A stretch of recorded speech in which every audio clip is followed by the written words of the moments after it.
game without knowing the rules. Hello, my dearest friends. Svetlana Shlapak, the founder of UKVisaSuccess.com is here.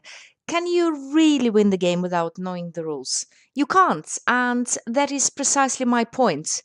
Unless you are at the same page with the decision maker who is reaching a decision on your visa application, your chances for success are very vague. And that is precisely why I've created this Know the Rules to Win the Game video series where I'll be deconstructing all major UK immigration categories. There will be overview videos giving you all major rules about relevant categories so that you can see exactly what the decision makers look at when they consider your applications. And if after watching this video you want some more information, please do check my website and also the description area of this video. There I'll be giving you information regarding the next free webinar which I host in order to help you understand various aspects of UK immigration law. Please help me help others by liking, sharing this video and subscribing to my channel. For those of you who already done this, thank you so much for your continued support. I really appreciate this. So let us deconstruct the next immigration category.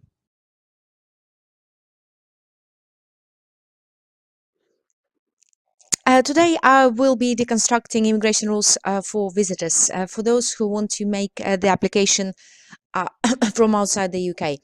I would like to first of all draw your attention to the fact that there are two types of applications, and the first one which is made outside the UK and the second one which is in the UK. This one is for the outside of the UK because there is a difference between those the applications which are made from outside the UK and in the UK. The visitors rules consist of three major parts: the suitability requirements, eligibility requirements, and the correct procedure. Suitability requirements, it consists of very many elements, which I'm not going to go through here because there are quite a few. So what I decided to do, I decided to create a special document, which I'll send to you if you submit your details below this video. And here you will see a list of all the suitability requirements, which may or may not apply in your case, in your circumstances. But basically this is all about proving to the UK immigration authorities that you are a suitable person to enter the UK, and they will check things like your whether or not you have any criminal convictions, whether or not you have made applications before, and if so, whether or not these applications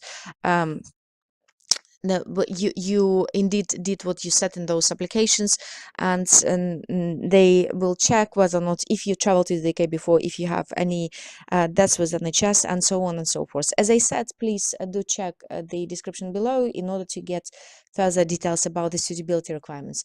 Eligibility requirements consist of two elements. First of all, it's genuine intention to visit, and the second one is only for those who are invited by the third party to the UK. Genuine intention to visit. First of all, you will need to prove that you will end the United Kingdom at the end of your anticipated travel. For example, if you say that you will be traveling to the UK for the next 2 weeks, please make sure that you do leave at the end of 2 weeks, even though your visa is given to you for 6 months. It's going to be a multiple visa, but you will need to do whatever you say on the application form. And in the application form, they will be asking you questions as to when you intend to return. Please make sure that you do what you say on the application form.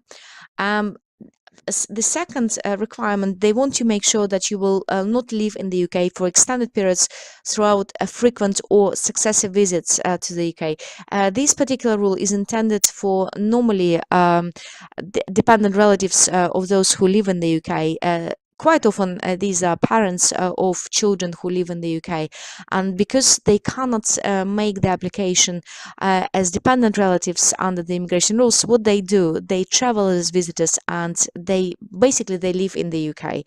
And the Home Office became aware of this, and they want to make sure that this doesn't happen, and they have a right to refuse the application if they check your passport and they see that you in fact you remain in the UK more often than you live outside, and therefore they can refuse the application. So be very careful and make sure that you you do travel back home and you do live in your house as well. The third requirement is that you are generally entering the UK as a genuine visitor. So your main intention to visit this country is uh, to see a major London major sightseeing places, etc., and so on and so forth, which is closely tied to the requirement number 4. So basically, you will not be working, studying here, or getting married, for that matter, and you only do what you're allowed to do by this route. And very importantly, and this is the reason for many refusals, that you have intention to return, and that you have enough funds to cover your stay in the UK, and also you have enough money to pay for your return ticket. This particular element is, as I mentioned before, only for those who are invited by the third party. Here you will need to prove why this party invites you. So you'll need to show your personal, professional, or genuine your personal or professional relationship. You will need to show that the person who invites you will not be breaching immigration rules when the decision is reached. Let me give you an example here. For example, Ben invites you. Ben is a student and he invites you to visit him in the UK. However, Ben's visa is until 1st of March, and you intend to travel to the UK in May, and by that time Ben's visa will be already expired, and under these circumstances the application will not be successful because Ben will be staying outside the immigration rules, and that is why this particular requirement is here.